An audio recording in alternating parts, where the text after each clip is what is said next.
पार्थ नैवेह नामुत्र विनाशस्तस्य विद्यते न ही कल्याणकृत कश्चित दुर्गतिम तात गच्छते। अर्थात श्री भगवान ने कहा, हे पार्थ, उस असफल योगी का न तो इस लोक में और न ही परलोक में विनाश होता है, क्योंकि हे तात, कोई भी कल्याणकारी शुभ कर्म करने वाला दुर्गति को प्राप्त नहीं होता।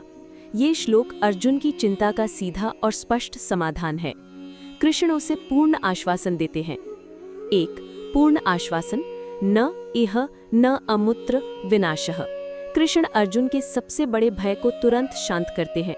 वह जो उभय विभ्रष्ट होने से डर रहा था, कृष्ण कहते हैं कि ऐसा नहीं होता है।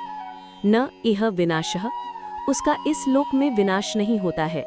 इसका अर्थ है कि उसका आध्यात्मिक प्रयास व्यर्थ नहीं जाता, उसकी प्रतिष्ठा नष्ट नहीं होती। न अमुत्र विनाशः, उसका परलोक में भी विनाश नहीं होता है, उसे नर्क या निम्न योनियों में नहीं जाना पड़ता। 2. एक सार्वभौमिक सिद्धांत, न ही कल्याणकृत कश्चित दुर्गतिम न गच्छति। अर्थात जो भी व्यक्ति कल्याण या शुभ कर्म करने का प्रयास करता है, उसकी कभी दुर्गति यानी बुरी गति या पतन नहीं होता है। योग मार्ग पर चलना ही अपने आप में एक अत्यंत शुभ कर्म है, भले ही व्यक्ति उसमें सफल न हो पाए। भगवान उस प्रयास को ही देखते हैं, परिणाम को नहीं। 3. स्नेहपूर्ण संबोधन, तात। कृष्ण अर्जुन को तात कहकर संबोधित करते हैं, जो एक बहुत ही स्नेहपूर्ण शब्द है। जैसे पिता पुत्र को कहता है, ये उनके आश्वासन में एक व्यक्तिगत और प्रेमपूर्ण स्पर्श जोड़ता है, ये दिखाते हुए कि वे उसकी चिंता को समझते हैं और उसे सांत्वना दे रहे हैं।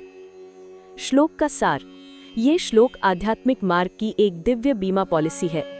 ये गारंटी देता है कि इस मार्ग पर किया गया कोई भी ईमानदार प्रयास कभी व्यर्थ नहीं जाता।